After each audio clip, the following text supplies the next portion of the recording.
Então, pessoal, oficialmente, boa noite, né? 19h05, vamos iniciar. Eu estava dando um tempinho para ver se mais gente se conectava, mas vamos dando início à nossa aula já e segmento à disciplina de botânica sistemática, né? Mas antes de entrar no assunto da aula de hoje, a gente tinha combinado que vocês iriam fazer a leitura dos textos e iam tirar dúvidas hoje, mais um pouco sobre as chaves, sobre a forma de realização daquele exercício da aula prática. Então, queria saber se vocês têm dúvidas para tirar, se eu posso ajudar vocês nesse momento.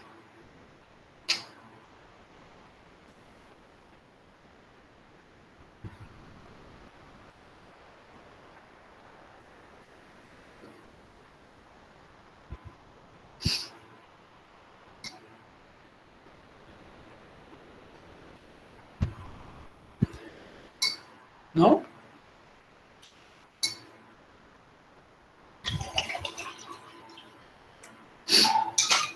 E se não tiver, a gente inicia o assunto sem problema.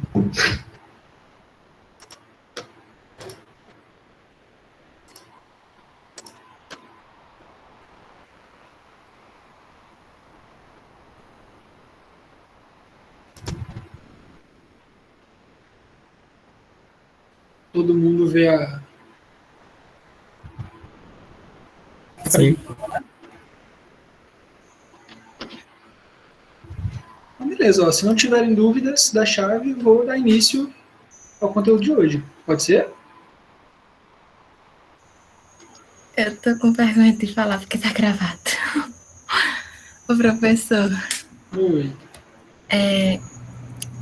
eu vi que tinha chaves dicotômica, que quando tava duas características. Tricotômica quando tava três. E assim sucessivamente. Se eu quero alguma específica ou não, critério. Dicotômica, que é a mais comum. Ah, tá bem também, que é mais fácil. Obrigada. Era isso. Tava com vergonha dessa dúvida da Emily de ficar gravado.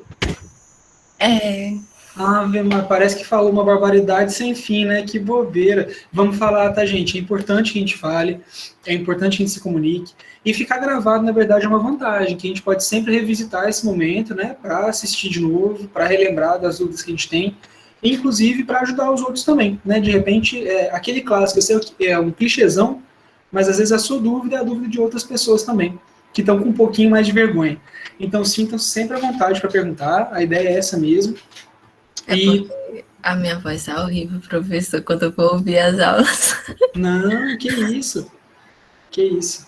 A gente ainda não está treinando para ser podcaster, nem radialista, né? Que é mais da minha geração. Mas, de qualquer forma, fiquem à vontade para perguntar. A ideia é a gente se falar mesmo, tirar as dúvidas para não ficar nada para trás, tá?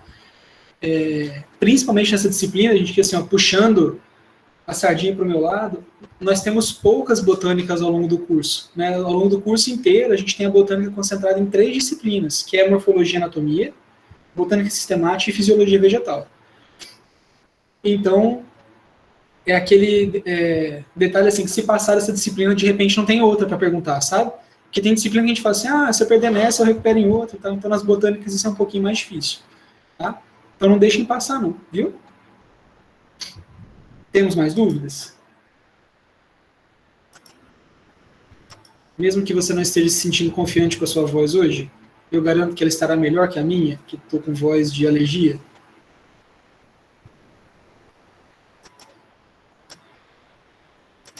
Não?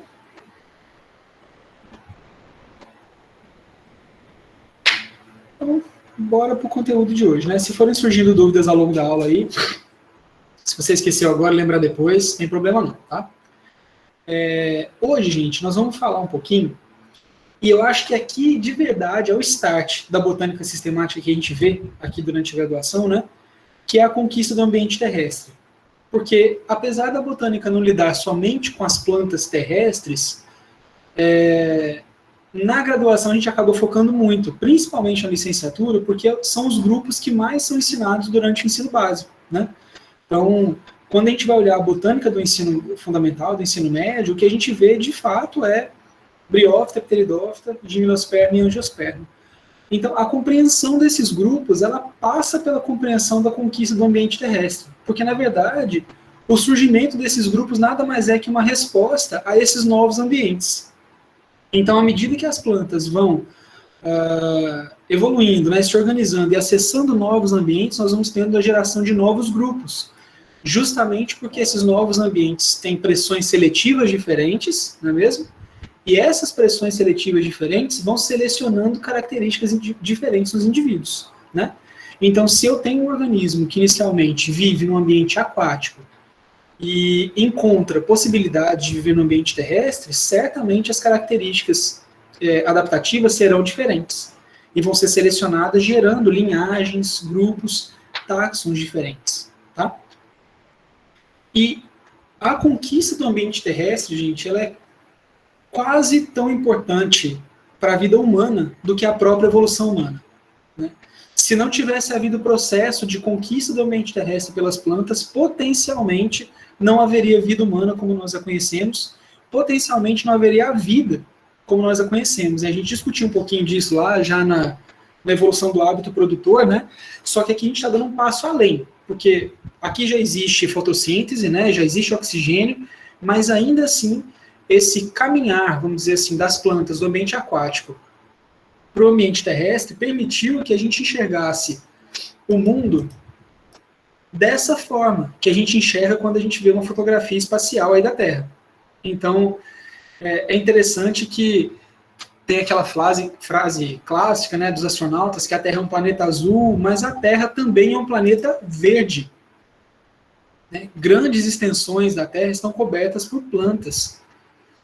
Então, quando a gente olha uma foto como essa, está bem focada aí nos trópicos, né? Olha o tamanho da floresta amazônica, olha quanta cobertura vegetal nós temos nos continentes, né? Quanta cobertura vegetal nós temos nas áreas que não são áreas oceânicas. E todo esse processo modificou profundamente a estrutura dos continentes, porque a partir de agora a gente tem que lembrar o seguinte: quando a gente vai pensar na organização dos continentes, a gente pensa muito na questão da tectônica de placas, né, a movimentação toda das placas tectônicas e a formação desses espaços de terra. E sim, isso é super importante, mas a partir do momento que eu tenho um ser vivo num determinado ambiente, esse ambiente está sendo transformado pelo ser vivo. Assim como ele seleciona o ser vivo, ele também é transformado por ele. Então a gente sabe que depois que a gente coloca uma plantinha num vaso de terra, a gente vai ter uma transformação naquele solo que a gente colocou ali, né? Então você pode fazer um preparado todo, cheio de coisinhas, a planta vai usar algumas coisas, liberar outras. Então você começa a ter um feedback grande entre o compartimento vivo, o compartimento biótico, e o compartimento abiótico. E essa mudança toda, né, de condições faz com que as plantas sejam importantíssimas para criar hábitats que sejam adequados para a vida de outros organismos. Então as plantas vêm como se fossem desbravando, né, esses ambientes ao longo da evolução e acabam gerando possibilidades, potencialidades para que outros organismos colonizem esses espaços. Tá? A gente não precisa ir muito longe, é só a gente lembrar que as plantas em geral são os principais organismos responsáveis por fazerem a fixação de energia nos ecossistemas terrestres, né, através da fotossíntese. Então, se eu preciso de energia para um sistema funcionar, é óbvio que a peça-chave desse sistema é quem dá o start, quem consegue fixar a energia luminosa para que essa energia seja, então, passada para os outros níveis tróficos desse ecossistema. Então, a transformação dessa nossa Terra, né, nesse mundo verde, está totalmente ligada a esse caminho evolutivo das plantas desde que elas estavam no ambiente aquático. Tá? E aí eu queria saber assim, de vocês, o que vocês sabem sobre isso, no geral mesmo, né? O que vocês já ouviram falar sobre a conquista do ambiente terrestre? De onde vocês acham que as plantas vieram? Quem são, né, os ancestrais das plantas? Quem vocês acham? De onde as plantas tiraram todas essas características maravilhosas que elas têm?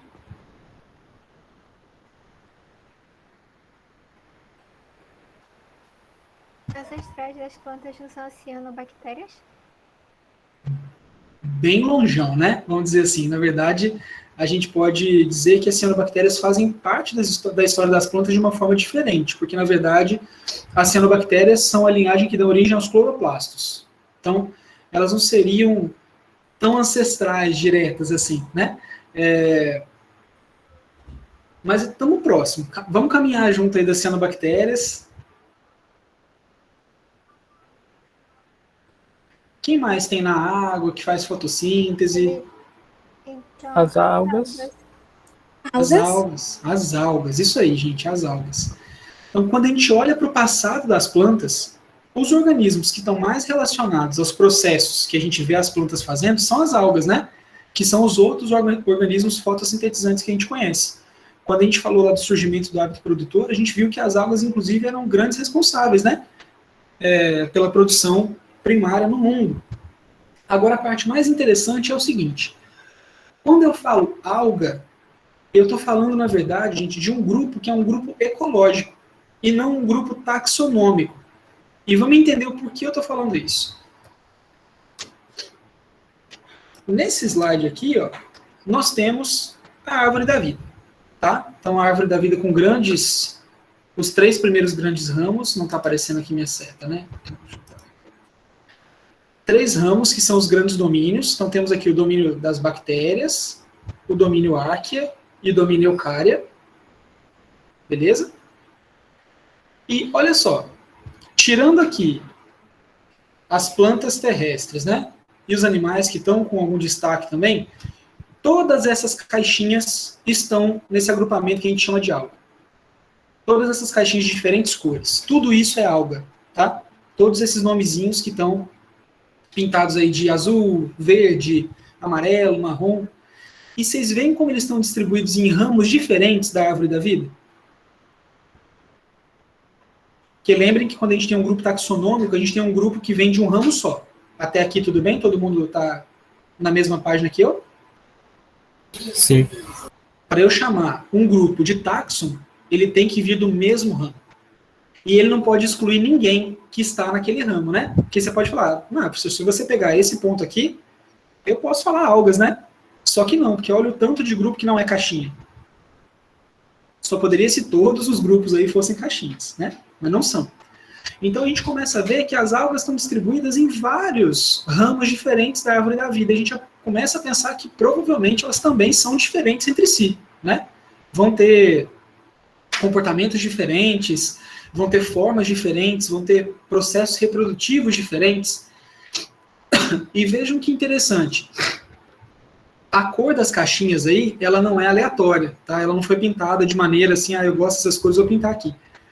A cor das caixinhas está relacionada principalmente aos pigmentos que esses organismos têm. Então, quando a gente vê esse azulzinho, bem clarinho, que a gente vê aqui em cianobactéria e aqui nas glaucófitas, a gente tem um determinado conjunto de pigmentos, que é clorofila A, clorofila C, bacterioclorofila e ficocianinas, por exemplo. Quando a gente tem esse conjunto mais amarronzadinho, a gente tem clorofila A, clorofila C e fucoxantinas, que são carotenoides. E quando a gente vê esse verde mais vivo, né, um verde grama, nós temos clorofila A, clorofila B. Tá? Então a gente pode ver isso principalmente nesse ramo aqui e lá nas euglenofitas, né, que estão num ramo totalmente aleatório. Então, quando os pesquisadores começaram a tentar entender de onde vinham as plantas, e eles procuraram, né, outros organismos fotossintetizantes, eles falaram, bom, talvez uma forma de entender como seria o parentesco seria dar uma olhada no processo fotossintético a fundo, ver quem usa os mesmos pigmentos, né, os mesmos sistemas de transferência de elétron, porque isso provavelmente vai significar que eles estão próximos, né? Então, grupos com características mais únicas, sabemos que estão mais unidos, né? É só a gente pensar lá no exercício da chave. A gente escolhe características que unem grupos, justamente porque elas conseguem indicar parentesco entre esses organismos. E aí o pessoal da ciência aí, né, descobriu que existia um grupo relativamente pequeno de algas que apresentava a mesma combinação, vamos dizer assim, o mesmo conjunto, por exemplo, de pigmentos fotossintéticos que as plantas terrestres, tá? Que seria justamente grande ramo aqui que ficou conhecido como o grupo das plantas verdes. Então, veja, muitas das coisas que nós chamamos de alga, taxonomicamente falando, estão no reino planta. São plantas, né? Taxonomicamente falando. É igual aquela história do legume, lembra que a gente falou lá na morfologia? Então, aqui tem um tanto de coisa que a gente chama de alga que, na verdade, cientificamente falando, é planta. E esses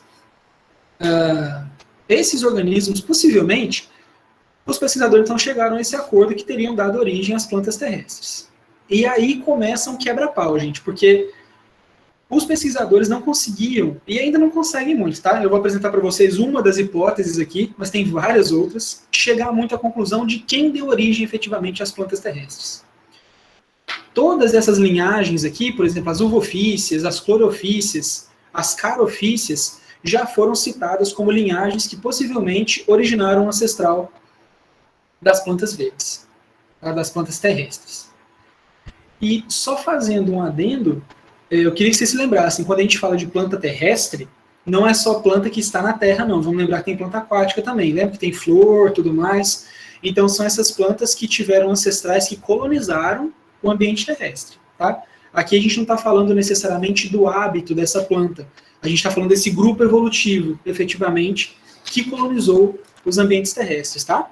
Então aqui vão entrar, mesmo as samambaias aquáticas, elas estão dentro do grupo de planta terrestre, as ninféias, a vitória régia, os balseiros, tá? Então todo mundo está aqui nesse grupo de planta terrestre, beleza? Então a gente tem aí esses antecedentes das plantas verdes, das plantas terrestres, e os pesquisadores se debruçaram sobre esses grupos, então, para começar a verificar, então, quais características separavam esses grupos. E aí que começa a morar, gente, o pulo do gato. Porque o que acontece? Temos um grupo aparentado, tem clorofila A, clorofila B, faz processos fotossintéticos parecidos, né? Mas temos uma linhagem específica que deixa água, enquanto todas as outras linhagens estão nos ambientes aquáticos.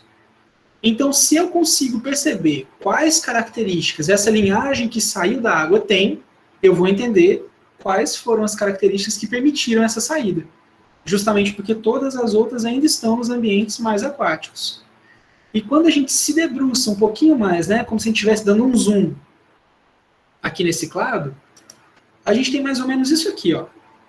Então, isso aqui é um zoom daquele clado grandão, certo? Vejam que eu estou dando zoom bem nesse ramo aqui, ó. Tem as clorófitas aqui, carófitas próximas, então, clorófita, tá? E as carófitas próximas aqui.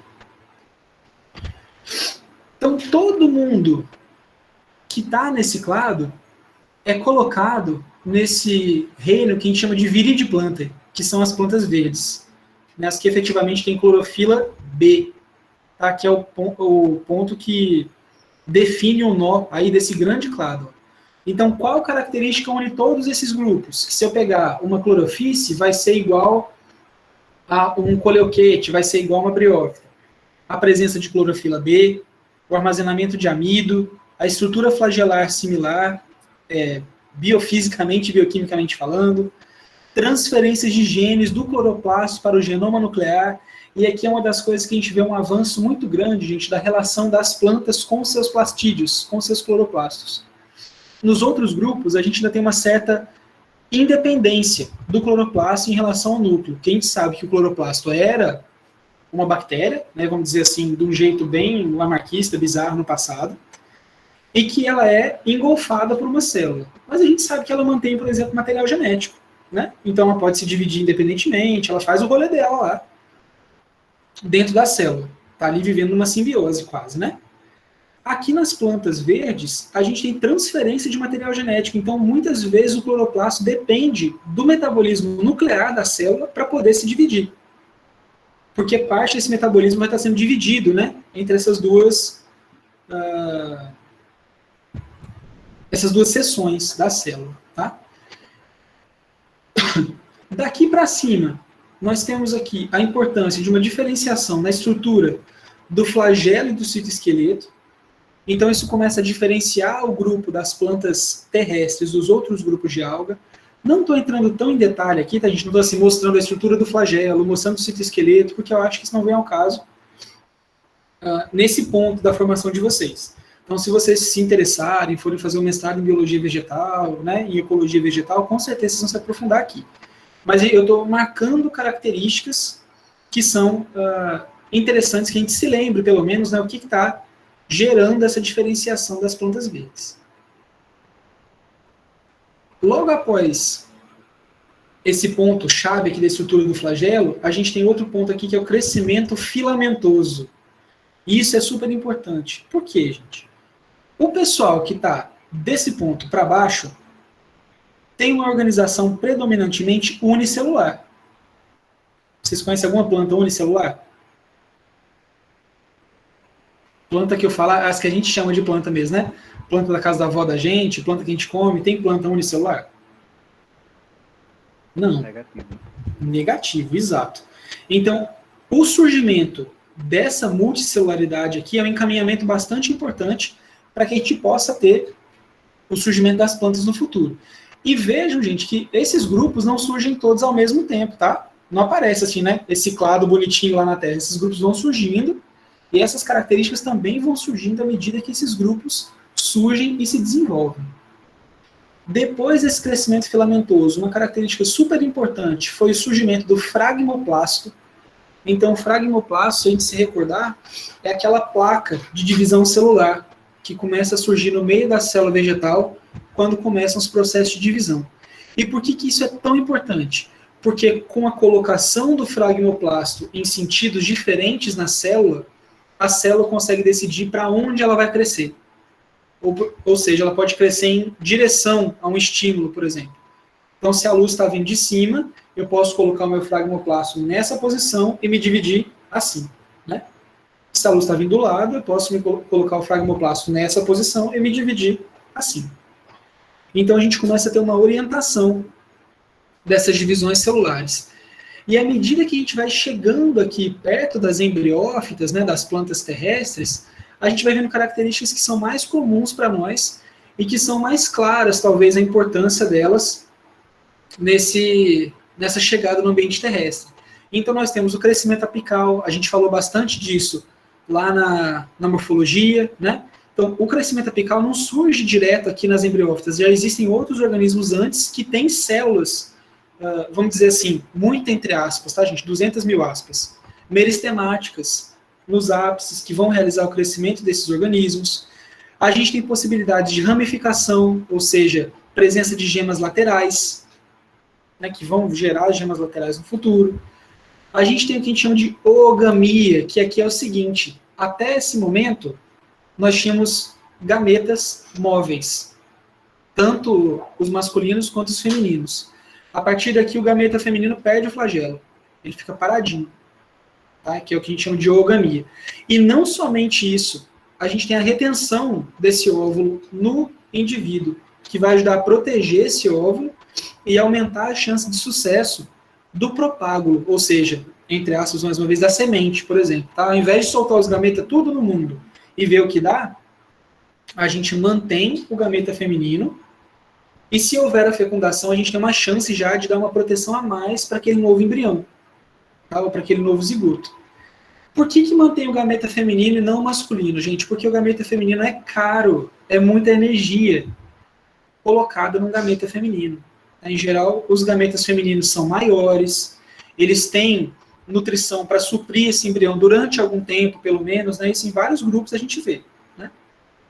E os gametas masculinos, em geral, são produzidos em muito maior quantidade, né? Com um custo relativamente mais baixo, então a gente tem uma proteção do gameta feminino. O surgimento dos plasmodesmos, que vão ser comunicações super importantes entre as paredes celulares. A gente sabe que uma célula que fica isolada pela sua parede celular tende a morrer, né? Lembram lá das traqueídeos, dos elementos de vaso do xilema? Se eu tenho uma parede celular muito, muito espessa, não tem comunicação celular, eu tendo a ter uma morte celular. Então, os plasmodesmos vão super ajudar na comunicação entre essas células, fazer com que essas células possam se falar mais. Avançando mais um pouquinho, a gente tem alteração na proteção dos óvulos, nas células espermáticas, que são as células masculinas, e aqui a gente aumenta a quantidade de cloroplasto por célula. Nesses organismos que a gente chama de alga, muitas vezes a gente tem um cloroplastinho tímido lá por célula. Eles têm muitas formas. Eles podem vir de forma espiral, eles podem vir de forma parietal, grudadinhos na parede, de forma estrelada, mas em geral um por célula. Aqui não. A gente começa a ter uma célula maior, cheia de cloroplasto. O que isso quer dizer, gente, bioquimicamente falando?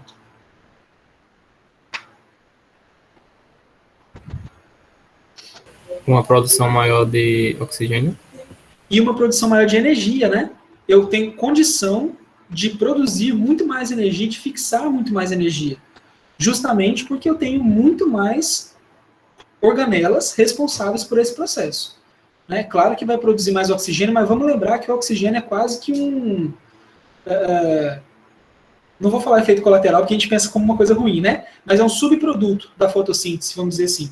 O importante para a planta na fotossíntese é a fixação da energia. Então, mais cloroplasto por célula significa uma possibilidade maior de fixação de energia, tá? E o último passo, que vai chegar, né, com características para a gente que vão estar presentes nas plantas terrestres, vão ser um esporófito multicelular.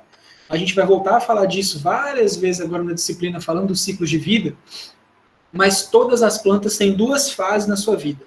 Uma fase esporofítica e uma fase gametofítica. A gente vai ver isso de novo hoje, mais para o finalzinho da aula, e basicamente em todos os grupos de novo, tá? Para reforçar isso bastante.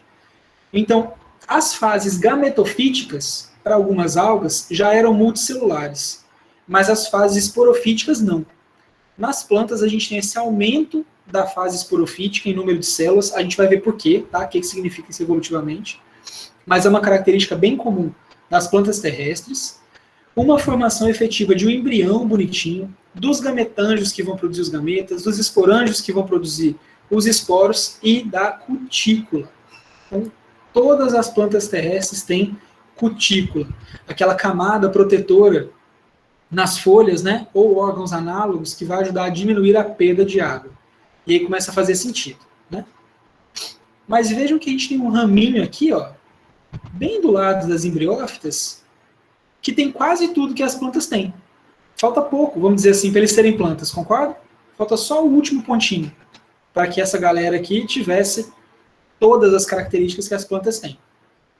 E esse ramo aqui é um dos ramos que os cientistas mais botam expectativa de que tenha sido efetivamente o ramo que originou o ancestral das plantas terrestres, que é uma ordem que tem o nome de Carales, tá? Carales. C-H-A-R-A-L-E-S. Carales. Justamente porque o gênero mais representativo dessa ordem é o gênero Cara, tá? Que é essa menina aí, ó. Inclusive, eu fui na APA da Marituba hoje tentar coletar, porque tem lá, foi um grande desapontamento, porque eu me cortei todo e não achei as plantas para vocês. Mas eu ainda vou voltar lá mais vezes para poder encontrar, tá? Mas, basicamente, nós temos aqui uma estrutura que lembra bastante uma plantinha, né? Um desavisado pode olhar isso aí e falar, é uma planta, né? Mas não é, efetivamente, uma planta, taxonomicamente falando, né? Uma planta terrestre, mas ela tem toda uma estruturinha de nó e entrenó, né? Bem bonitinha, tem coisas que lembram folhinhas, vai ficar presa no substrato por coisinhas que lembram raízes. E essa aqui é a cara aí de... A cara da cara, né? O do gênero se escreve assim. Vou escrever aqui para vocês.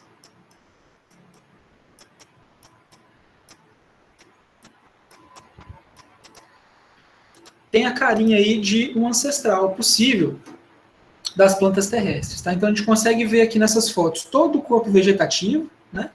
Aqui a gente tem uma planta que está submersa, bonitinha, por isso que ela está nessa estrutura, que só ver se apoiar, ela é bem molinha ainda, vamos dizer assim, né? Então a pessoa colocou a mão ali, ó, ela já está toda amassadinha na mão, sendo trazida aqui para a superfície da água.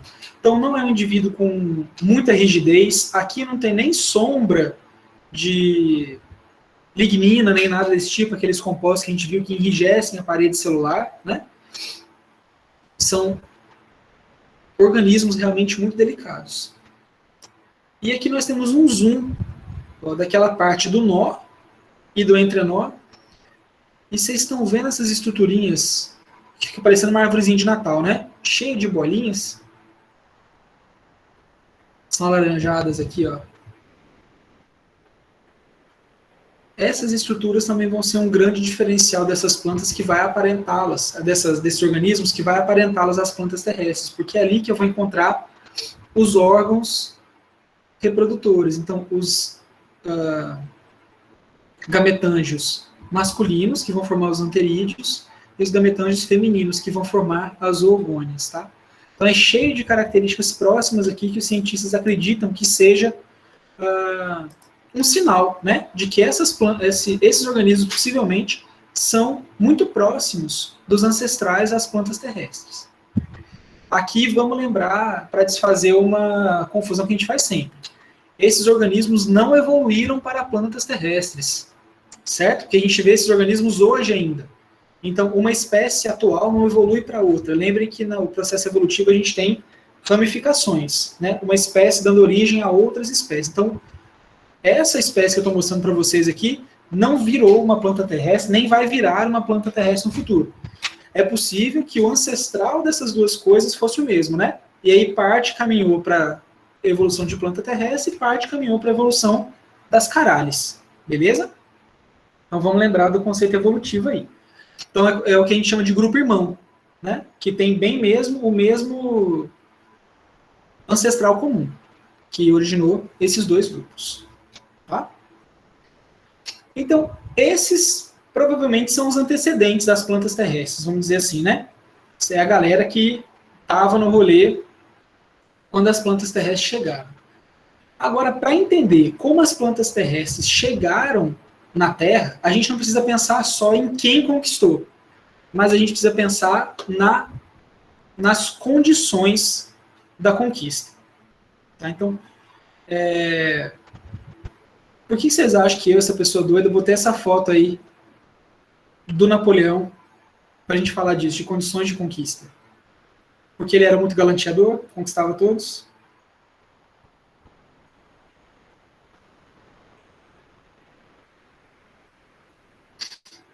Faz um remember aí da aula de história. Por causa do lugar em si. Que é o seguinte, vamos lembrar, o Napoleão, aí ó, o Otávio lembrou, o Napoleão era um cara que era extremamente bom nos planejamentos dele, tanto que ele expandiu grandemente o Império Francês, né? Então ele conquistou muitos lugares, e um lugar que era uma pedra no sapato do Napoleão era a Rússia, desde sempre. E o cara queria de qualquer jeito conquistar a Rússia, só que ele teve um erro de cálculo enorme, porque ele tinha exércitos grandes, ele tinha suprimentos grandes, mas ele decidiu invadir a Rússia no inverno. E isso foi algo que detonou Napoleão. Então, tem muita gente que fala que Napoleão não foi vencido pela Rússia, né? Ele foi vencido pelo inverno russo. Muitos soldados morreram, muitos cavalos morreram, ele não teve condição de avançar com os exércitos dele. Então, aqui a gente pensa justamente assim, ó, não basta eu ter todas as ferramentas, então vamos dizer assim, não basta que todos os ancestrais das plantas tivessem todas as ferramentas, mas que eles não tivessem as condições para a conquista do ambiente terrestre.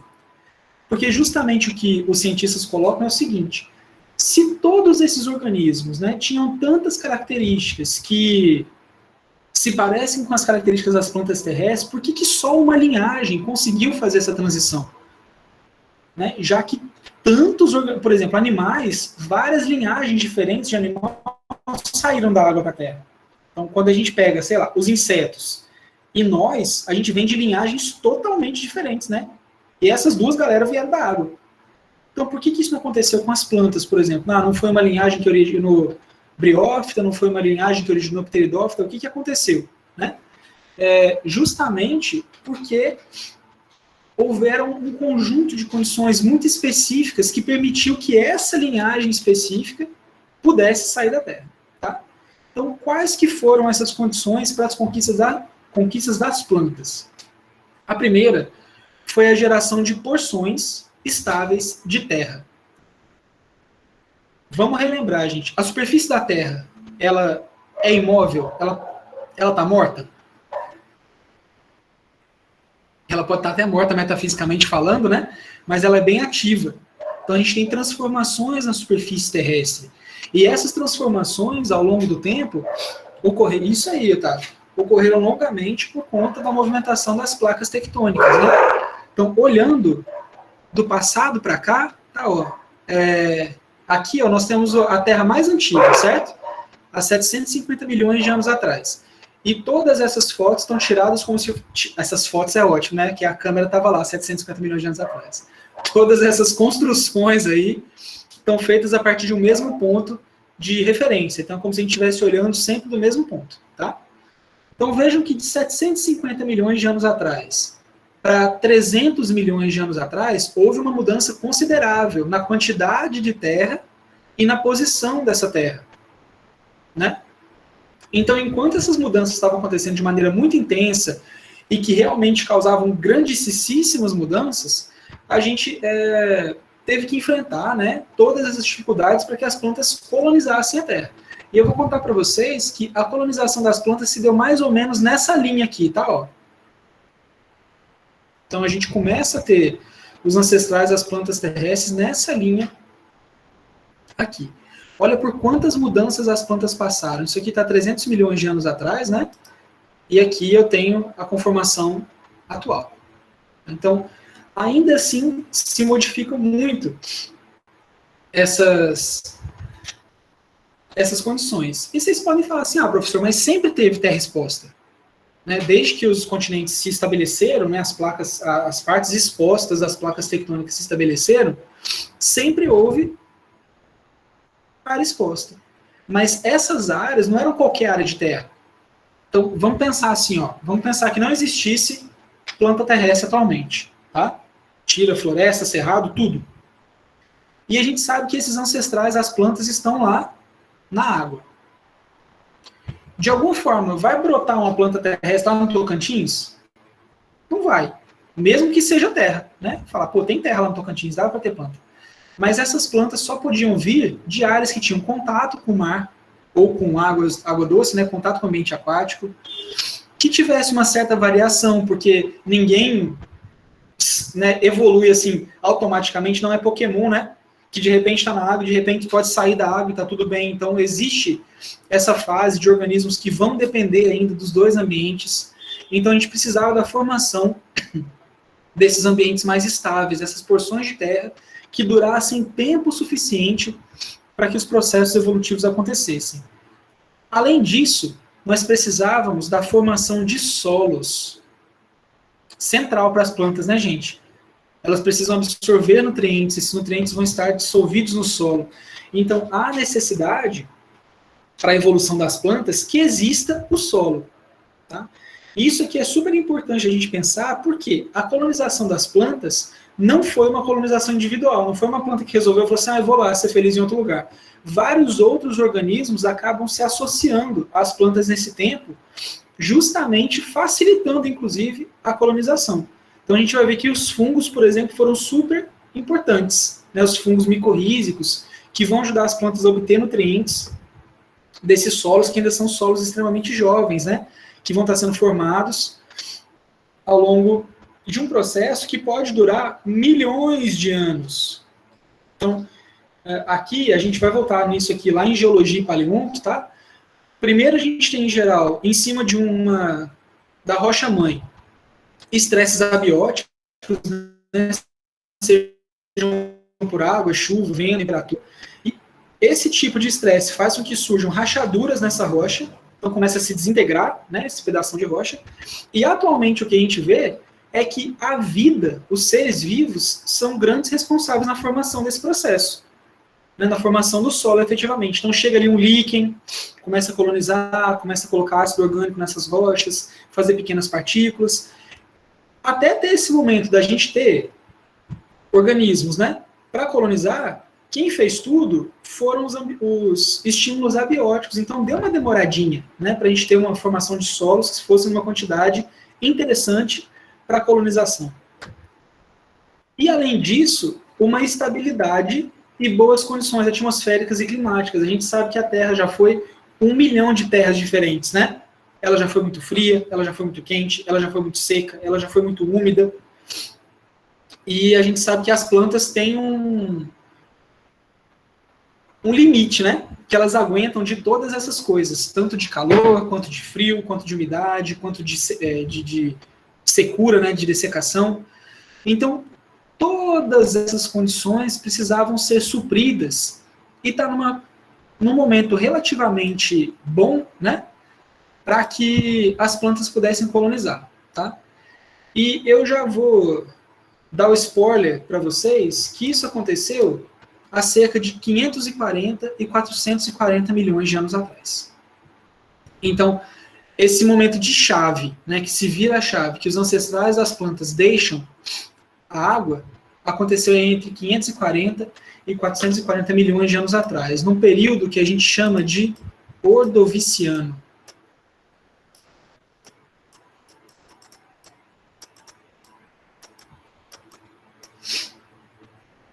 Certo? Até aqui, alguma dúvida que eu estou falando igual um doido, né? Mas vocês estão conseguindo acompanhar? Está fazendo sentido? Querem perguntar alguma coisa? Vi que tiveram alguns comentários aqui no chat, várias coisas do Napoleão. O Zé falando do aquarismo, né? O pessoal gosta bastante de usar as caralhas em aquário plantado, é verdade.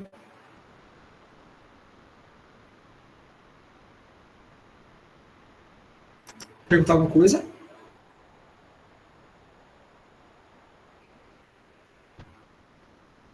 Ótima pergunta, Otávio. Nesse período tinha algum animal? Sim, gente, lotado, tá? Muitos animais aquáticos e alguns animais começando a explorar também os ambientes terrestres. Não vamos esquecer, mais uma vez, que a conquista dos ambientes terrestres não foi só das plantas. As coisas caminharam de muitas formas conjuntamente, tá? Então a gente já tem uma série de animais na água. É só a gente lembrar lá. Já ouviram falar do termo explosão cambriana? Não? Tem problema. Eu acho que já, mas sei lá, mais.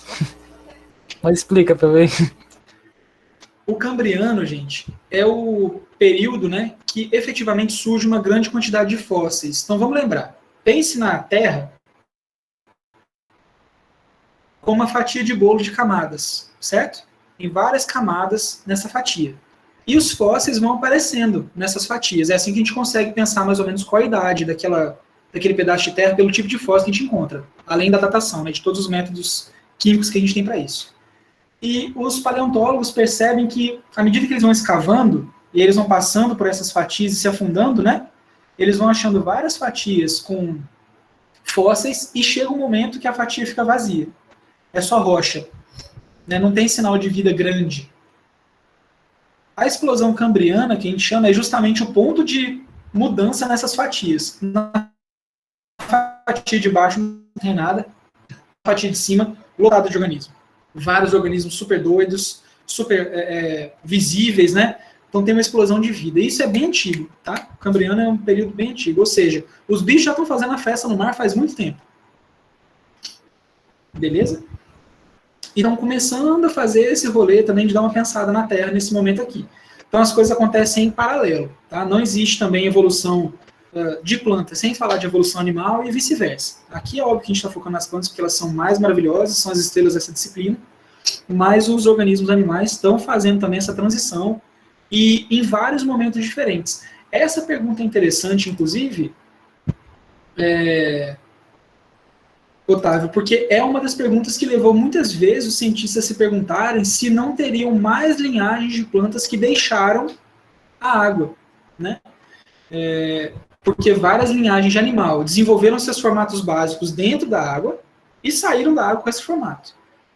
E a partir de todas aquelas características que a gente viu, né, lá naquele cladograma, o pessoal percebeu que não, realmente, só uma linhagem de planta deu certo nessa saída.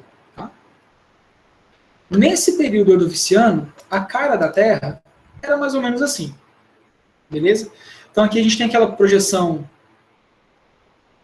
sonho de muitas pessoas atualmente, tá? Que é a Terra plana. Então aqui a gente está vendo basicamente todas as massas de terra da Terra nesse momento, tá? Mas obviamente isso aqui era uma forma geoide, tá, gente? A Terra não é plana, pelo amor de qualquer coisa que vocês acreditem, no fundo do coração de vocês, tá? Pensa aí nesse trem geoide, né? Arredondado. Então vejam que tinha um mega continentão, que é a famosa Gondwana. É importante a gente lembrar, gente, que a Pangeia e a Gondwana, elas surgiram algumas vezes, tá, ao longo da aproximação e reaproximação das placas.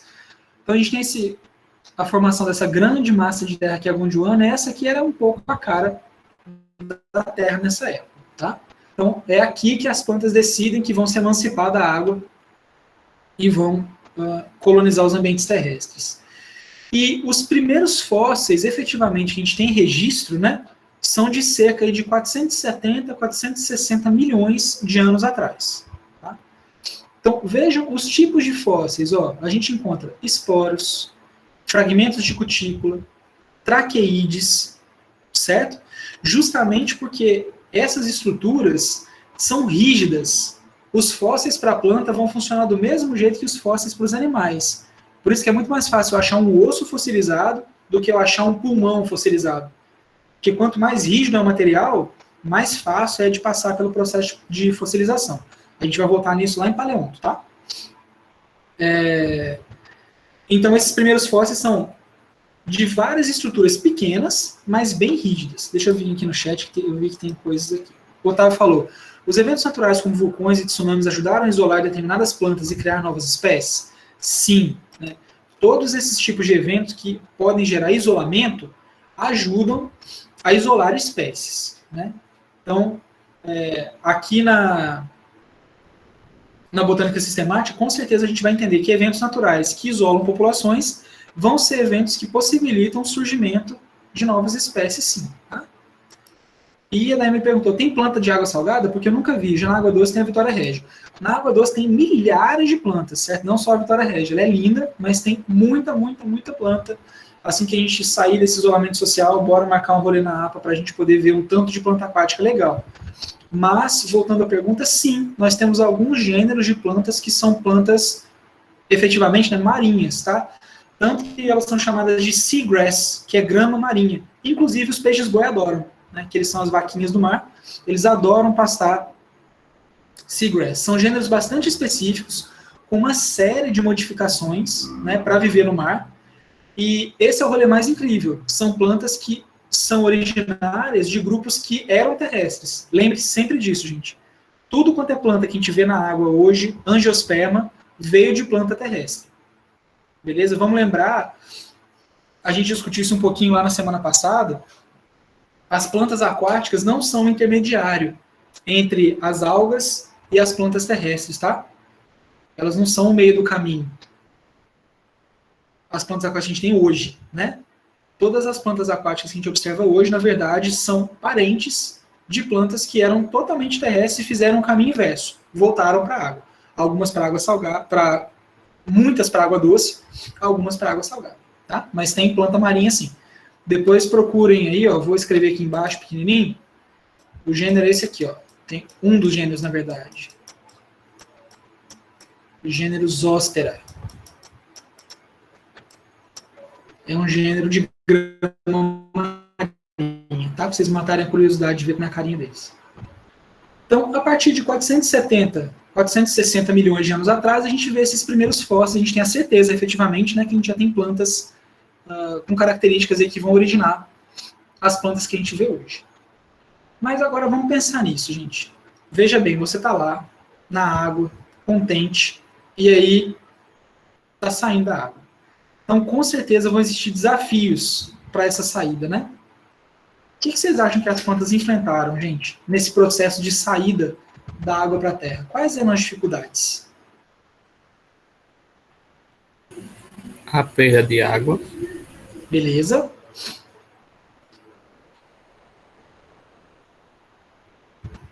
Então, uma coisa, perda de água. O que mais?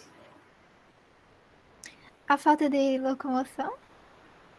A falta de locomoção, a água era responsável por fazer essas plantas transitarem, né? Inclusive os gametas. O que mais?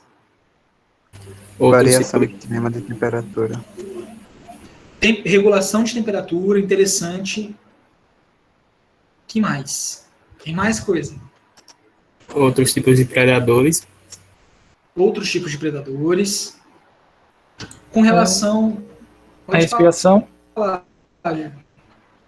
respiração, vamos ter uma mudança na quantidade dos gases, né? Nesses ambientes diferentes, entre a atmosfera e a água do mar.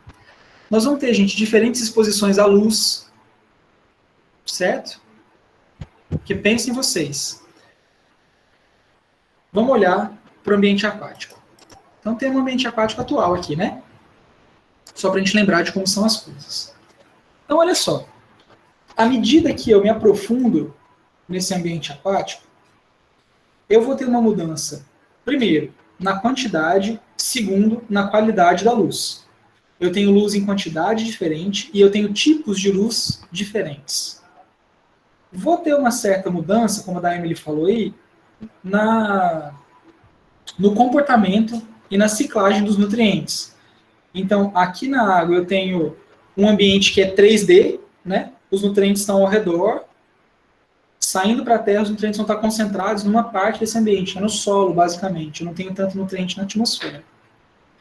E à medida que eu saio da água, eu tenho esse aumento da intensidade luminosa que certamente causa dano aos mais desavisados, né, gente? Vamos lembrar que junto com a luz do sol, que é a luz para as plantas boa de comer, para fazer fotossíntese, vem radiação UV, que elas estão, de certa forma, protegidas um pouquinho ali dentro da água, né? Eu tenho toda a reflexão dessa radiação, tenho refração dessa radiação quando ela passa da atmosfera para o ambiente aquático. Então a gente começa a enfrentar um novo ambiente aqui fora. E uma das coisas que a gente quase não lembra que a gente está discutindo, quando a gente está discutindo isso, tem a ver com essa figura aqui. O que vocês me dizem? Que as plantas precisam se sustentar por causa da gravidade. Isso aí. Lá embaixo da água, a gente sabe que é muito mais tranquilo carregar o peso da gente, né? Porque a gente tem um empuxo da água, não é isso?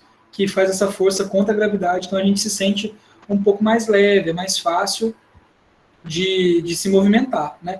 Aqui não tem exatamente a ver com a reprodução, Otávio. Tem a ver também, né? Foi um dos desafios que as plantas enfrentaram, mas aqui a gente está pensando justamente nessa necessidade de sustentação, que antes existia num grau muito menor, né? Aqui, fora da água, as plantas estão experienciando a gravidade em toda a sua glória, né?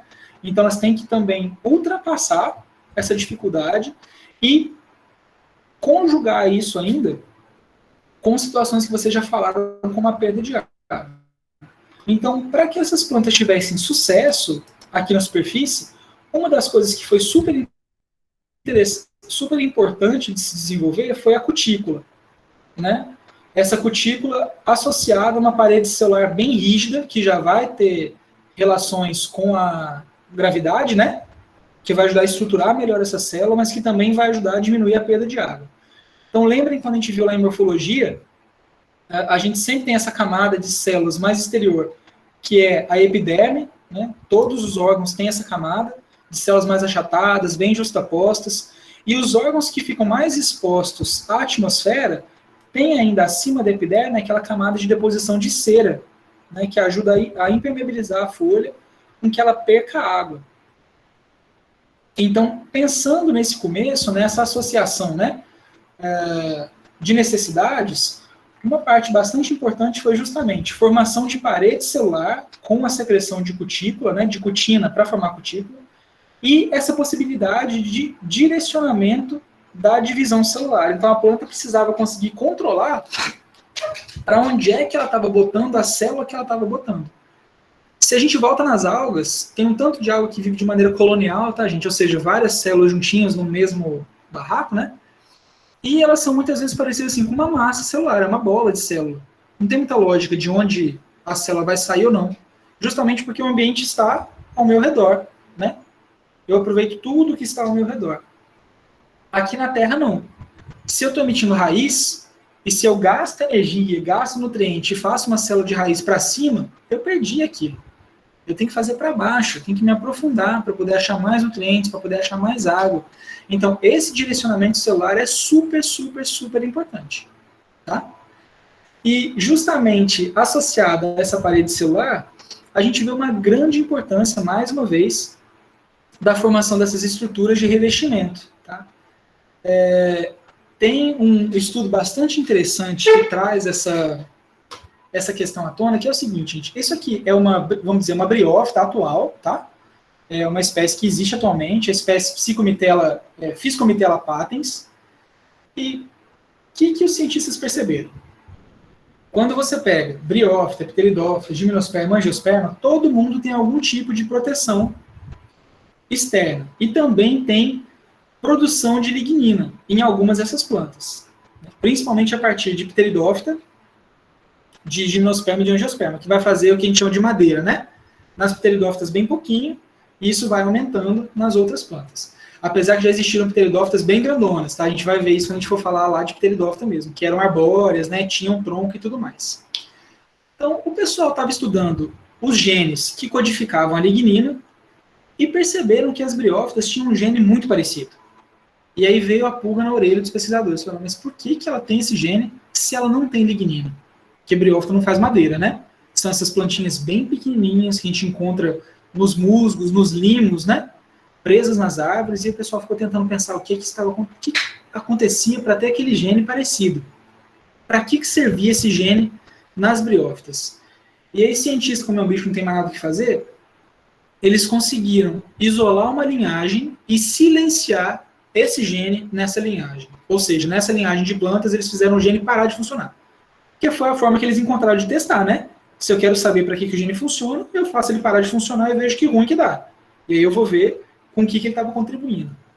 E eles perceberam que nas linhagens que eu não tinha o gene funcionando, né, eu tinha a ausência das camadas externas protetoras dessas briófitas. E eles foram começar a estudar que camadas eram essas. Porque ela não tem exatamente a cutícula, com as mesmas componentes que uma cutícula de uma angiosperma vai ter. Mas ela tem ali uma camadinha que envelopa a folha e protege. E eles perceberam que sem esse gene, que parecia com o gene que codificava a lignina, essas plantas ficavam sem essa camada, eram super dessecadas, então, né, perdiam água super fácil e morriam super facilmente. E aí eles começam a entender de onde vêm as coisas e começam a entender processos que a gente vai chamar de pré-adaptação. Tá? Muitos organismos, gente, quando chegam no ambiente, pela sua própria história evolutiva, já tem características que nós vamos chamar de pré-adaptação. Então imagine, esse gene é super parecido com o gene que forma a lignina. Certo? Então, provavelmente, esse gene que forma a lignina é um neto desse gene aí que faz as camadas das briófitas. E em diferentes pressões seletivas, né, com diferentes plantas se reproduzindo, eu posso ter tido uma pequena mutação que transformou, então, esse primeiro gene no gene que gerava a lignina, que possibilitou, por exemplo, o surgimento da madeira, né, que vai possibilitar a exploração de um tanto de outros espaços. Então, à medida que a gente vai vendo que todas essas características estão relacionadas, a gente vê que as plantas não estão realmente isoladas uma das outras, né? Não é porque uma planta é mais simples que ela não vai ter características extremamente complexas, como são é o caso dessas briófitas aí. Tá? Além disso, uma coisa super interessante foi a coordenação da divisão celular e dos plastídeos, ou seja, aqui as coisas acontecem de maneira dependente. Lembra quando eu falei para vocês que começou a existir um trânsito de material genético de dentro dos plastídeos para dentro do núcleo da célula? Então agora essas coisas passam a acontecer de maneira um pouquinho mais simultânea. Os plastídeos se dividem juntamente com a divisão das células. Tá? Isso é importante para quê? Para que nenhuma célula fique sem cloroplasto. Né? Tem a divisão celular, tem a divisão do cloroplasto, e aí a gente pode ter células totalmente funcionais logo após a sua divisão. Beleza? Outra coisa que foi super importante nesse processo foi a evolução da via fenilpropionoide. Meu Deus, o que é isso? Né? As plantas, gente, são verdadeiras fábricas bioquímicas. As plantas são o rolê da guerra química. Né? Tem metabolismo secundário extremamente desenvolvido, que vai ajudar a atrair polinizador, a segurar predador, né, a afastar indivíduos que consomem as plantas. E isso só é possível devido à evolução dessa via bioquímica aqui, que em geral é a mãe, né, de várias vias bioquímicas que são utilizadas pelas plantas hoje. Então, o surgimento dessa via bioquímica aqui permite o surgimento de outros tipos de maquinário bioquímico para sustentar uma série de metabolismos secundários nas plantas que vão ser importantes para a adaptação nesses novos ambientes, né? O Williams mesmo citou os novos predadores, então a gente tem que dar um jeito de lidar com isso, né? E o surgimento dessa via vai ser bastante importante nesse sentido. Tá? Até aqui como estamos?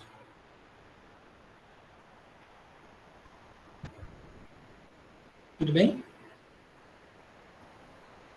Eu sei que é muita informação, e geralmente ela só vai assentar depois, né?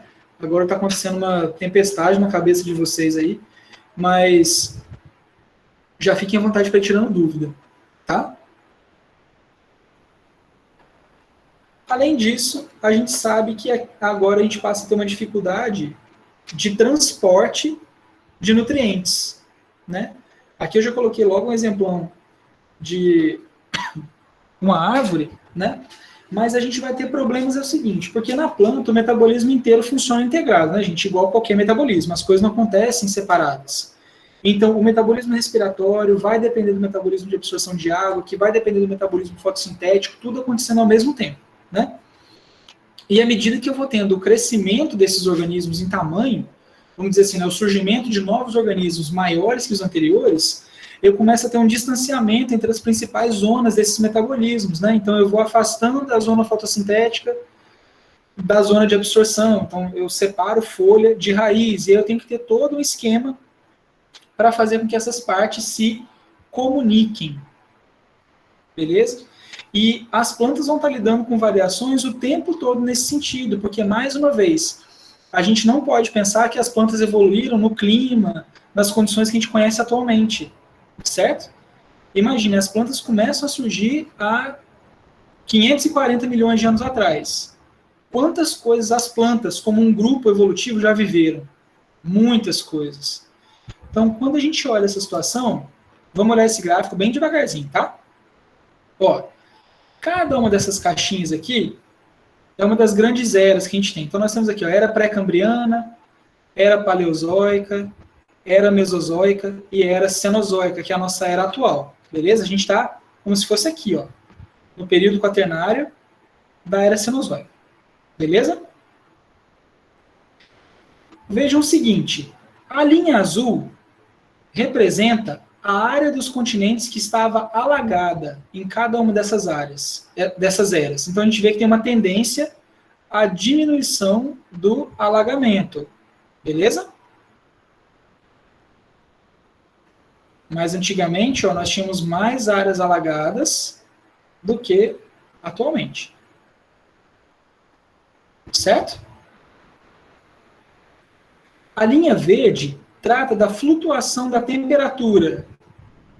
Então, nós temos períodos mais frios, temos períodos mais quentes, variando bastante. E a linha cinza trata da concentração de dióxido de carbono. Parte interessante é, olha só, as plantas surgem mais ou menos aqui, ó, tá? No Ordoviciano. Então a gente vê que tem um declínio muito claro da quantidade de dióxido de carbono, né?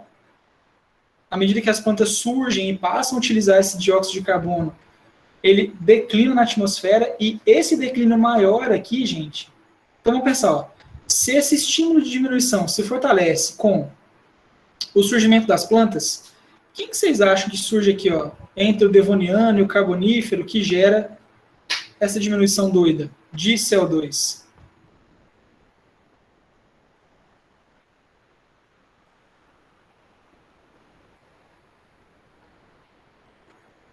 Que tipo de planta aparece aqui?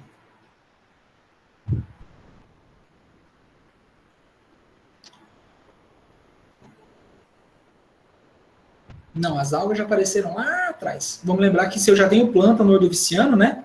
Eu já tenho alga desde antigamente. Isso aí, Williams. As árvores. principalmente porque a árvore imobiliza dióxido de carbono na madeira, né? Então eu faço uma mega estrutura cheia de carbono. Quando essas árvores surgem, tem um declínio considerável no dióxido de carbono.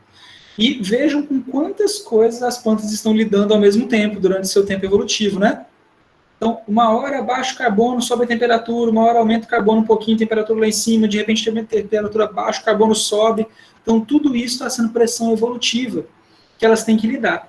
E para as plantas absorverem gás carbônico, em geral, elas perdem água, né? Então, por exemplo, briófita não tem só aquela cobertura, né, das folhinhas, mas ela não tem isso aqui, ó. O que é isso aí, gente? Estômatos. São os estômatos, que fazem o quê? Trocas gasosas. O que mais? Transpiração. Regulam também a perda de água, né? Eles vão regular os processos de troca gasosa e perda de água. Porque até o momento do surgimento dos estômatos, né, eu estou absorvendo carbono, ok, mas estou perdendo água.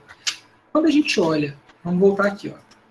Nesse período que as plantas surgem, né, que tem uma concentração de carbono relativamente alta, eu não preciso regular tanto assim, porque eu tenho carbono entrando quase que o tempo todo, a fotossíntese está acontecendo.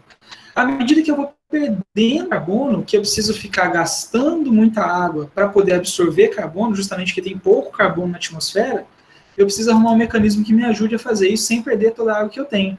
Principalmente porque agora eu estou num ambiente mais seco do que eu estava anteriormente, né?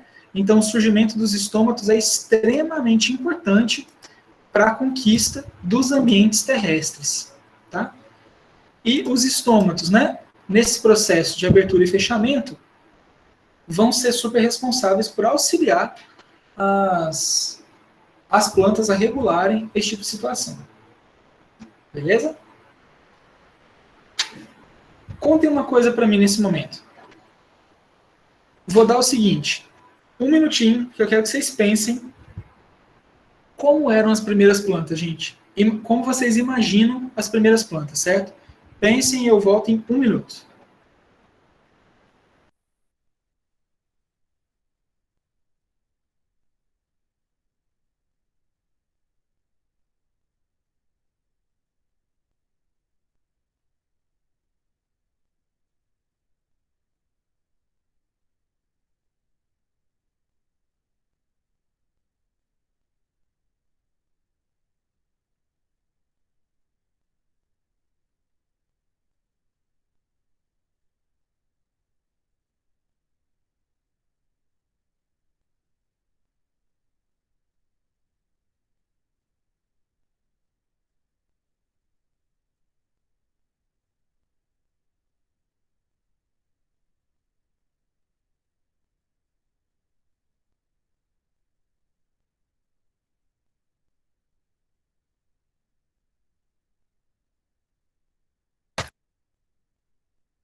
Voltei. E aí, gafanhotos, gafanhotas e gafanhotos, como eram as plantas no começo da vida na Terra? Da vida na Terra, da Terra, né, gente? Não é da vida na Terra, planeta.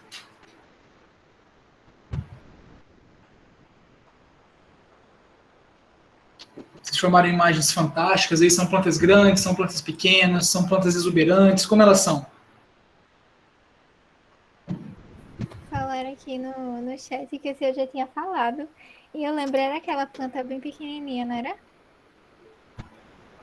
Já falei? Em Pra você outra ver, aula, né? eu acho.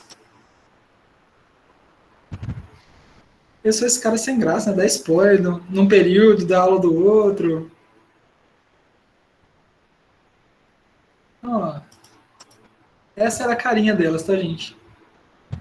Então, nós temos aí 3 gêneros, que são 3 gêneros bem comuns dessas plantas antigas. Então, quando a gente olha a Cooksonia, e é importante a gente olhar, né, a escala aqui, basicamente a gente está vendo, ó, um palito de fósforo. Então, isso aqui era uma dessas plantas. tá? Bem pequenininhas, veja, com escalas bem pequenas, né? O psilofito aqui já é uma planta grande, né? Ó, a barra é 2 centímetros, então aqui a gente tem, sei lá, uns 10 centímetros de tamanho, enorme. Então são plantas pequenas, justamente porque elas estão lidando com transporte de nutrientes nesse corpo, né? Estão lidando com transporte de água. Todas basicamente tinham uma parte que ficava enterrada no substrato, né? Nessa terra úmida, e uma parte que ficava exposta, com os esporângios nos ápices em geral, os produtores de esporos, todas parecendo bastante as nossas amigas briófitas, né? Então a gente tem plantas bastante similares em estrutura, em organização, e isso começa a mudar quando a gente tem efetivamente o início da produção de lignina, que vai permitir a formação das traqueídes, dos elementos de tubo, né, dos elementos de xilema, dos elementos de floema, que vão fazer com que essas plantas possam crescer, possam ter tamanhos maiores. Estão lembrados disso? Lá da morfologia e da anatomia? De por que era importante o vaso condutor para a planta aumentar em tamanho?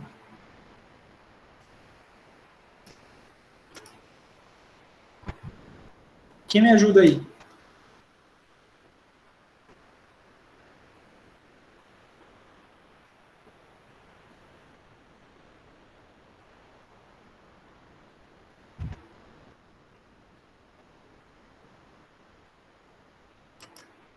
O que é que você lembra mais ou menos, a Emily? Me ajuda.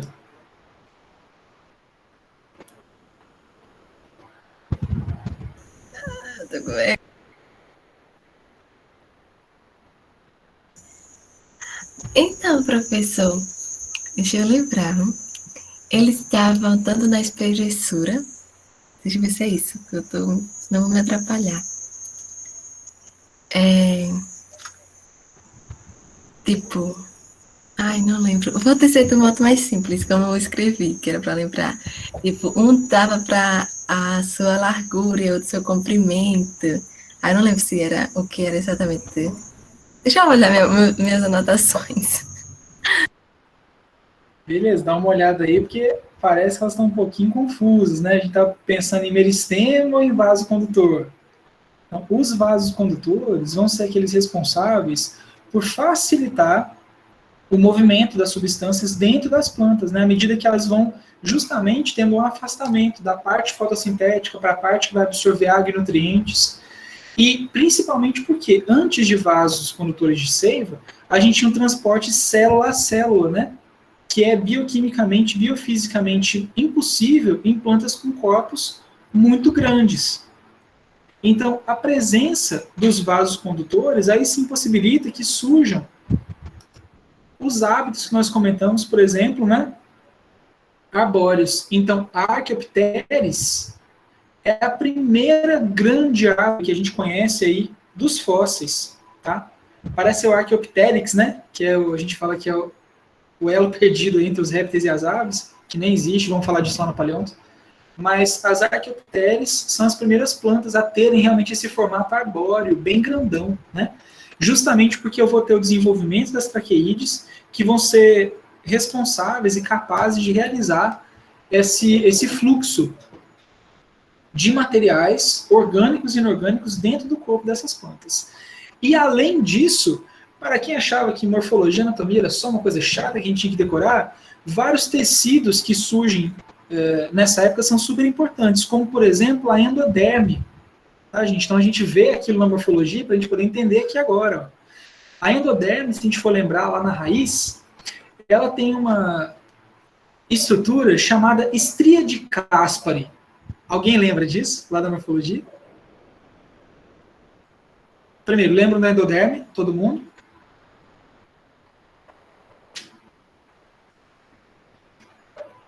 Pobrezinha, foi esquecida no churrasco. Então, a endoderme vai ser esse tecido que vai separar o córtex da raiz do cilindro central, onde eu tenho os vasos condutores de seiva, tá?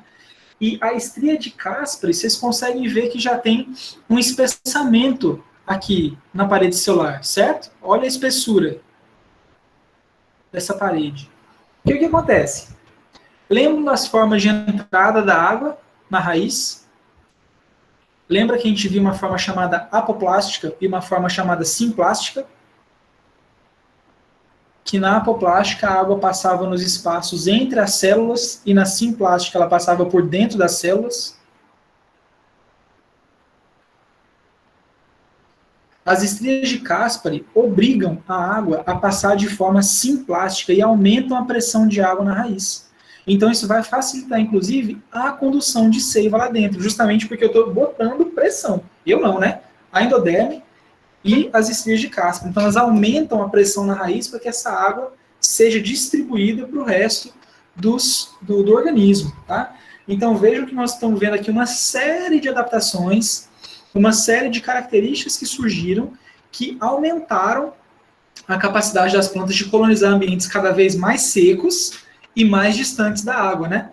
A gente vai vendo uma independência frequente da água. Então, se as briófitas têm que estar sempre molhadinhas, senão elas secam, aqui a gente já começa a ter uma independência muito maior, falando, poxa, eu posso passar por alguns períodos de escassez, alguns períodos de falta de água, que eu ainda vou conseguir me desenvolver um pouquinho mais, né?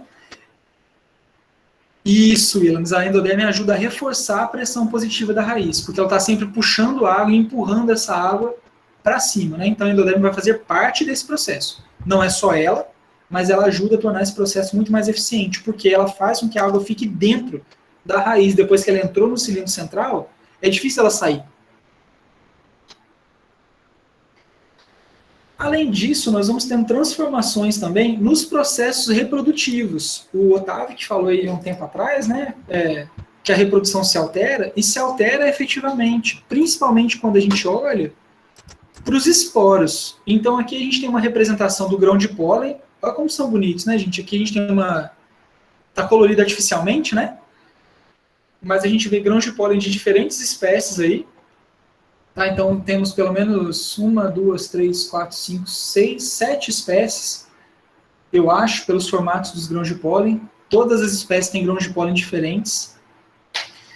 E os grãos de pólen são reforçados também com esporopolenina, que é uma proteína super rígida que vai ajudar com que essas estruturas não percam água e sejam bastante resistentes. Ou seja, isso aqui pode viajar por grandes distâncias e permanecer vivo. Permanecer com seu interior vivo, com a água toda retida lá dentro e funcionando. Então a gente começa a aumentar a capacidade de colonização dessas plantas, não porque o grão de pólen vai gerar um novo indivíduo, né? Certamente, mas porque eu posso ter mais trânsito durante mais tempo dos gametas que vão ser gerados lá dentro do grão de pólen, né? Os núcleos vegetativos. Então, esse reforço do grão de pólen, dos esporos, né, faz com que eu tenha menos ainda dependência da água e me ajudam a chegar mais um pouquinho para fora da água.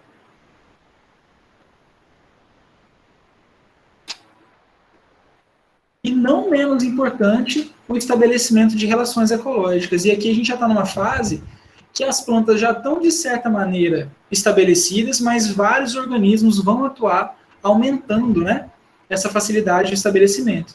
Então, um dos primeiros que a gente pode citar é a associação com os micorrízicos, tá? A palavra micorriza diz justamente isso, né? Raiz de fungos. Mico é fungo, rizo é raiz. Olha só, aqui a gente tem um pelo radicular e olha a camada de fungo em volta. Parece aquele pão que a gente esqueceu do fundo do saquinho, né?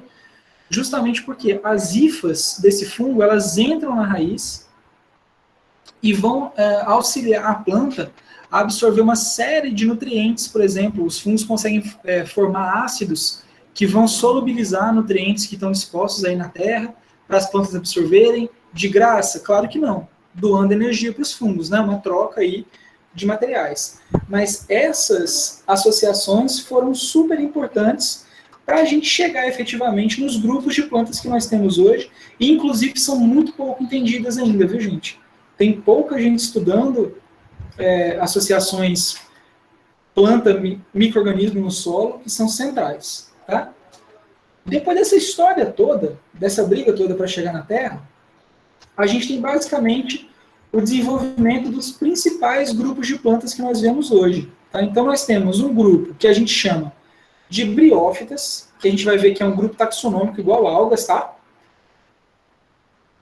Então, temos outro grupo que nós vamos chamar de licófitas, e as licófitas e as briófitas são conhecidas por não terem folhas verdadeiras, e temos um grupão chamado de eufilófitas, que vai conter as samambaias, as gimnospermas e as angiospermas, que vão ter folhas verdadeiras. Então, esses grupos são os grupos que a gente vai trabalhar na atualidade, tá? As briófitas, as licófitas e samambaias, as gimnospermas e as angiospermas. Então, lá daquele único ancestral, próximo das carales, a gente tem o desenvolvimento de todos esses grupos, a partir de uma única linhagem, tá? As plantas não vasculares e as plantas vasculares. Observando mais um pouquinho disso em relação ao tempo, aqui nós temos mais uma vez, aqui embaixo nessa figura, as eras, certo? Então, aqui bem mais antigo e aqui mais recente. Então, a gente vem desde o Proterozoico até a Cenozoica, que é atual. O tamanho da barrinha indica a época de surgimento, né? Então, por exemplo, as briófitas surgem lá no Ordoviciano, no começo da colonização da Terra. As licófitas no Siluriano. As monilófitas, que são as samambaias, no Carbonífero. As gimnospermas no finalzinho do Carbonífero, começo do Permiano. E as angiospermas aqui no comecinho do Cretáceo. Vejam que as angiospermas, gente, são plantas bem recentes, né? Quando a gente compara com as outras. Mas são as que mais tiveram sucesso porque mais colonizaram. Hoje a gente observa que a maior parte das espécies de planta são de angiospermas, né? E aqui em cima a gente pode ver, mais uma vez, a diferença entre a quantidade de carbono na atmosfera, que está representada pela linha cinza. Eu não sei se para vocês está dando para ver a diferença de cor aí, tá? Mas essa linha que começa alta e termina baixa é a linha cinza, que é a linha de pressão parcial de carbono. Então a gente vê uma diminuição do carbono na atmosfera ao longo do surgimento das plantas e o aumento do oxigênio. Dá para relacionar essas três figuras? Ou essas três partes dessa figura? Sim. Faz sentido?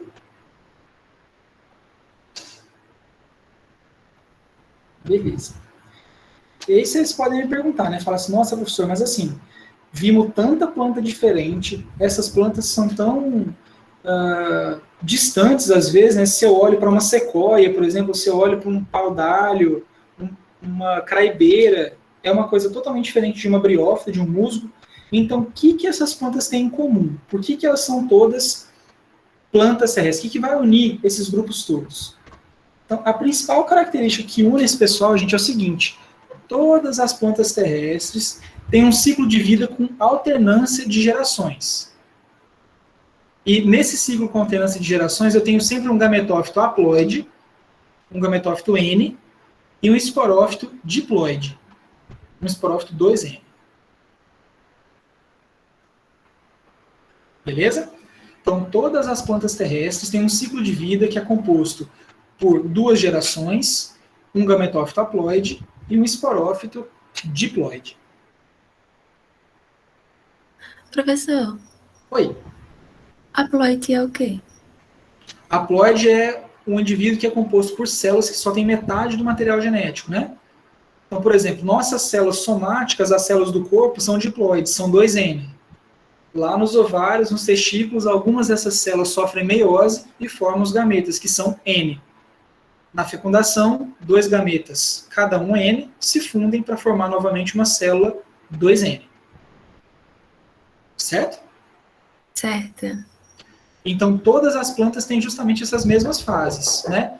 Um gametófito haploide, ou seja, um momento da vida que vai gerar o gameta, que é N, cada gameta com metade do material genético, e um momento da vida que tem o esporo, que vai ser diploide. Traduzindo em imagens, é basicamente isso aqui, ó.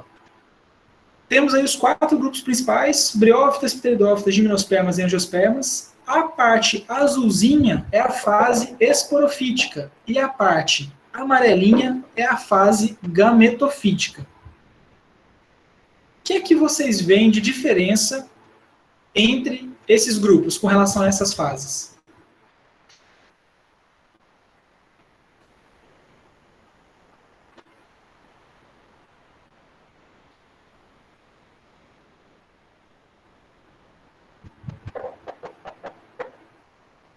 A predominância diferente da fase de uma em relação a outra, da briófita para a angiosperma.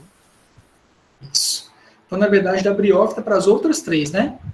Quando a gente olha a briófita, a fase que é predominante no ciclo de vida é a fase gametofítica. Então, a gente sempre, quando a gente olhar as briófitas, em geral, a gente sempre vai ver o gametófito, que é a parte verde das briófitas, né? De vez em quando chove, a gente vai encontrar a fase esporofítica, que é a fase que tem a cápsula, né, que vai liberar os esporos.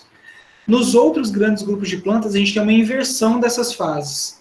A fase esporofítica passa a ser a fase dominante, duradoura, e a fase gametofítica é passageira, tá? Então, a fase gametofítica nas angiospermas, por exemplo, vai estar representada lá na flor, tanto pelo ovário, que vai produzir o óvulo, né, quanto pelo grão de pólen, que vai produzir o núcleo espermático.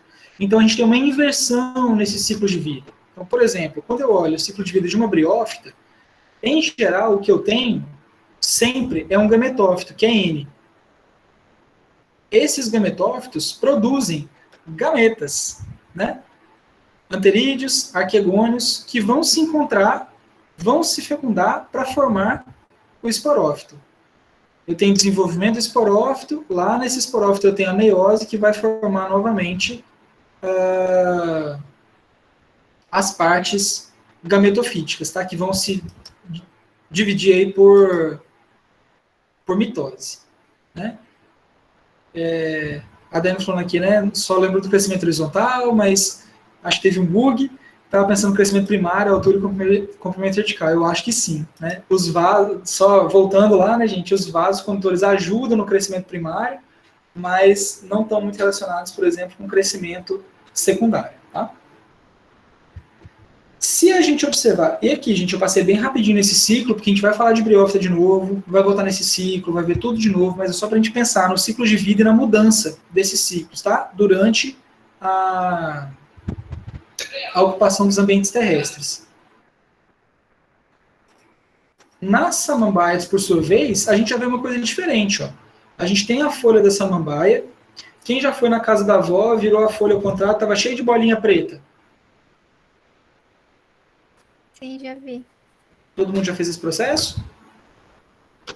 Não precisa ser só na casa da avó, né? A gente pode ser na casa do vô, da tia, na sua própria casa, nós temos samambaias. Então, se não fizeram isso, comece a observar as samambaias de vocês, tá? Nos momentos reprodutivos, elas têm essas bolinhas no verso da folha, e nesse verso mesmo vão estar os esporângios, né? Ou seja, que produzem esporos, e esses esporos são formados por meiose, formando o esporo N. Eles vão germinar, formar o que a gente chama de protalo. Nesse protalo vão estar os gametófitos, que vão formar os gametas, que vão se fecundar, formar o zigoto, que vai formar um indivíduo, mais uma vez, 2N esporófito. Essa mesma lógica vai ser aplicada nos ciclos de vida das angiospermas. Mesma coisa. E nós vamos voltar em todos esses ciclos de vida, tá, gente? Então, estou passando aqui batido, porque temos aulas para frente aí para voltar e falar tudo disso nos mínimos detalhes, tá? Então, se preparem. O que a gente pode perceber, então, é que realmente existe essa inversão dos ciclos de vida. E isso acaba sendo importante, gente, porque uma das coisas que a inversão desse ciclo de vida possibilita é a retenção do embrião dentro do esporófito. Ou seja, o embrião não vai ficar livre mais, né? Como a gente observa aqui, no caso, para ser super mega atacado, né? Ele está aqui livre, depois da fecundação, temos uma treta aqui, na verdade. Ele não é nada protegido. Com a mudança nesses ciclos, nas samambaias nem tanto, mas quando a gente vai se aproximando das angiospermas, a gente vai tendo a proteção desse embrião lá dentro da semente, né? Que ainda faz parte do esporófito, que é a própria mãe. Lembra que os tecidos externos da semente são da mãe. Né? Então, essa proteção faz com que eu tenha uma estrutura de resistência que pode durar muito tempo. Então eu paro de perder com a... Na verdade não é que eu paro de perder, né? Eu vou refazer essa frase. Eu aumento a probabilidade do estabelecimento do meu zigoto.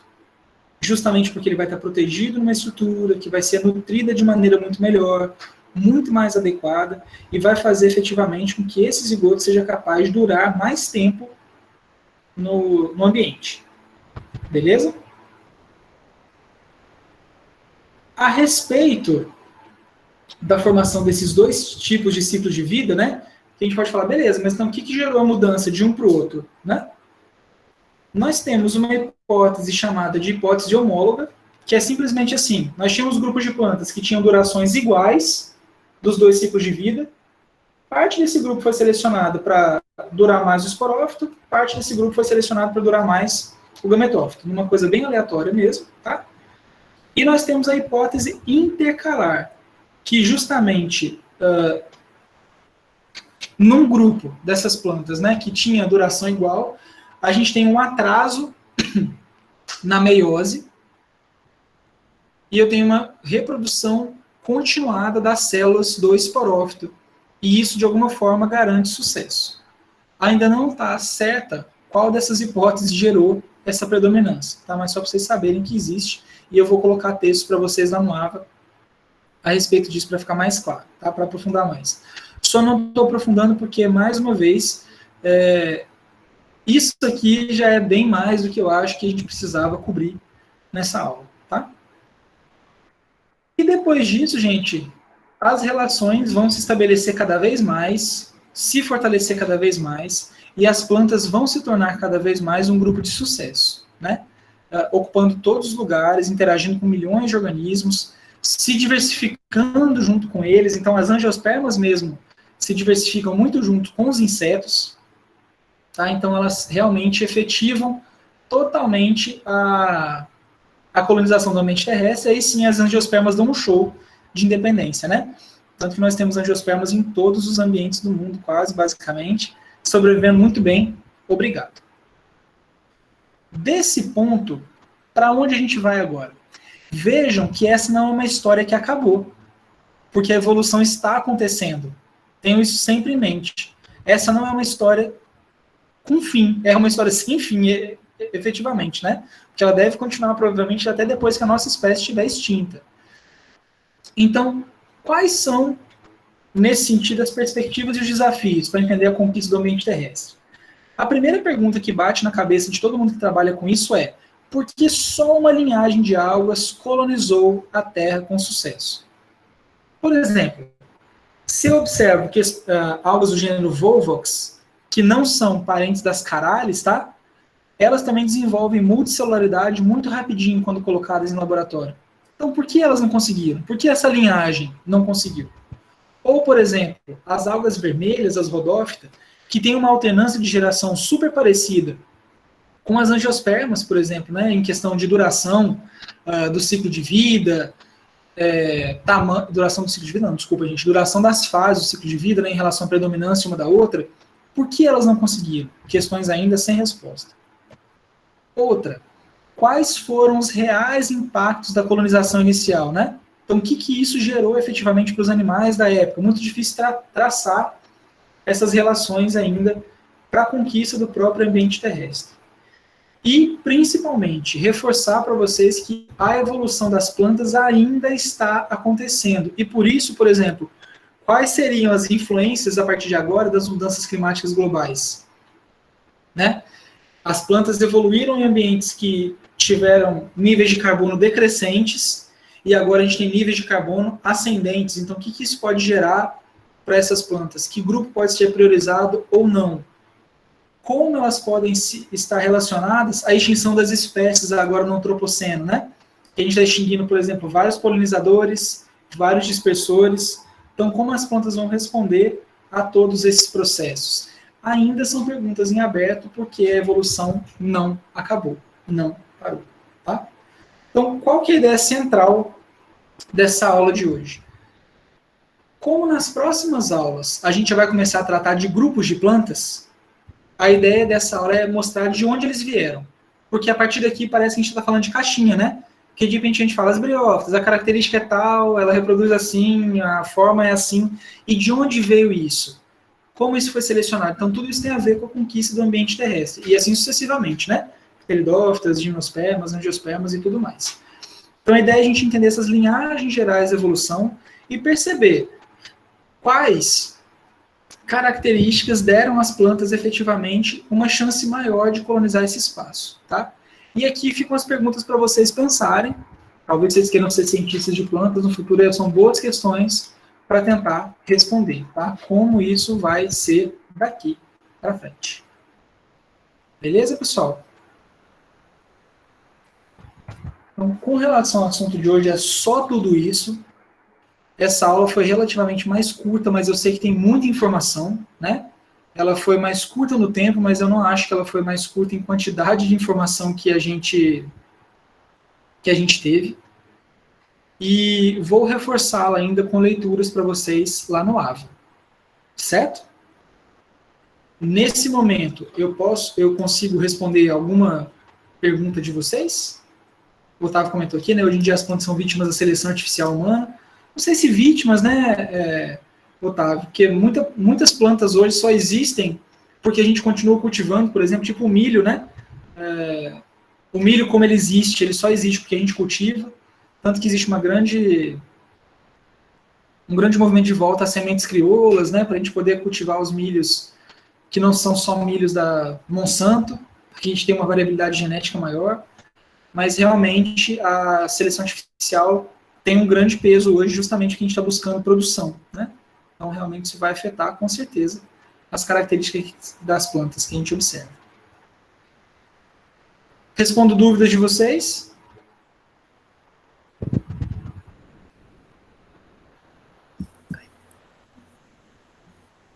Professor, Oi.